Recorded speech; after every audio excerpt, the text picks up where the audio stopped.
নমস্কার, আরও একটি নতুন রান্নার সাথে কারি পাতায় আপনাদের সবাইকে স্বাগত জানাই। আজ বানাচ্ছি সজনে ডাঁটা দিয়ে এঁচোড়ের তরকারি। অনেকেই হয়তো ভাবছেন এঁচোড় তো মাংসের মতো রান্না করা হয়, সজনে ডাঁটা দিয়ে এঁচোড় এটা আবার কেমন লাগবে। বিশ্বাস করুন, এটা একবার করে দেখুন, দিয়ে আমাকেই আপনারা রিপ্লাই করে জানাবেন যে পদটা কেমন লাগলো। প্রথমে সজনে ডাঁটাগুলো একটু কেটে নেব। আমি এখানে খুব সহজ পদ্ধতিতে সজনে ডাঁটাটা কেটে আপনাদের দেখাচ্ছি। ছুরির সাহায্যে একটু করে কাট দিয়ে এইভাবে যদি তার আঁশটা টেনে ছাড়িয়ে নেওয়া যায়, তাহলে সজনে ডাঁটাটা খাবার সময় মুখে ওই সুতোর মতো ব্যাপারটা আর কি লাগে না।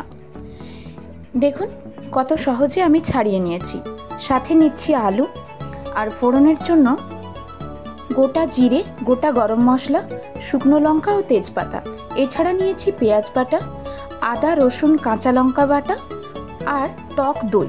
গুঁড়ো মশলায় ব্যবহার করছি নুন ও হলুদ। এবার একটা পাত্রে হলুদ এবং নুনের সাথে সজনে ডাঁটা ও এঁচোড়টা একটু ভাপিয়ে নেব, অর্থাৎ হালকা সেদ্ধ করে নেব। এবার কড়াইয়ে তেল গরম হয়ে এলে তাতে ফোড়ন দিয়ে দেব।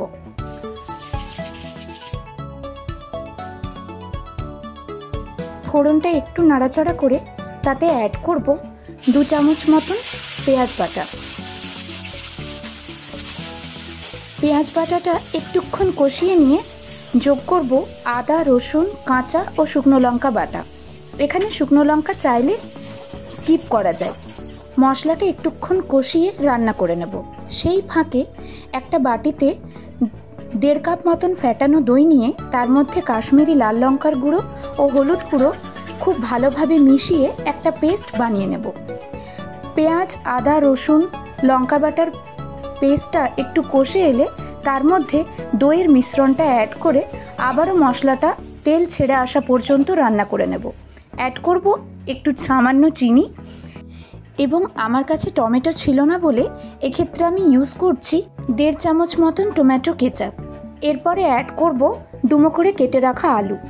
আলুটা দিয়ে মশলাটা ভালোভাবে একটু সেদ্ধ হতে দেব। দেখুন আলুর সাথে মশলা পুরোপুরিভাবে মিশে গেছে। এরপরে অ্যাড করছি সেই ভাপিয়ে রাখা সজনে ডাঁটা ও এঁচোড়। পুরোটা ভালোভাবে মিশিয়ে নিয়ে চাপা দিয়ে কিছুক্ষণ রান্না হতে দেব। ঢাকা খুলে যোগ করছি সামান্য নুন, অর্থাৎ স্বাদমতো, এবং ভাজা মশলার গুঁড়ো। খুব ভালোভাবে একটু কষিয়ে ধৈর্য ধরে রান্নাটা করে নেব। যখন দেখব প্রায় রান্নাটা হয়ে এসেছে, তখন ওই মশলা ধোয়া জল একটু অ্যাড করব এবং চাপা দিয়ে আরও 5 থেকে 7 মিনিট সুসিদ্ধ হওয়ার জন্য ছেড়ে দেব। ব্যাস, নামাবার আগে একটু অ্যাড করব গরম মশলা আর অল্প ওই 1.5 থেকে 2 চামচ মতন ঘি। তাহলেই রেডি আমাদের সজনে ডাঁটা দিয়ে এঁচোড়ের তরকারি। দেখতেই পারছেন এঁচোড় এবং আলু সম্পূর্ণ সিদ্ধ হয়ে গেছে। স্ট্যান্ডিং টাইমে 5 মিনিট রাখার পরে পরিবেশন করুন গরম গরম ভাতের সাথে এঁচোড়ের এই পদটি। এখন তো সজনে ডাঁটা অ্যাভেলেবেল, এবং এই সময় সজনে ডাঁটার একঘেয়ে পদ খেতে খেতে মুখে অরুচি চলে আসে। তাই এঁচোড়ের সাথে একবার যদি এই পদটা বানিয়ে খাওয়াতে পারেন বাড়ির সকলকে, আমি কথা দিচ্ছি সকলেই প্রশংসা করবে। আমি এটা গরম ভাতের সাথে পরিবেশন করেছি, দুর্দান্ত হয়েছিল খেতে। ধন্যবাদ সকলকে এতক্ষণ ধরে ভিডিওটা দেখার জন্য। যদি আমার ভিডিওটা আপনাদের ভালো লেগে থাকে, লাইক করে পাশে থাকবেন।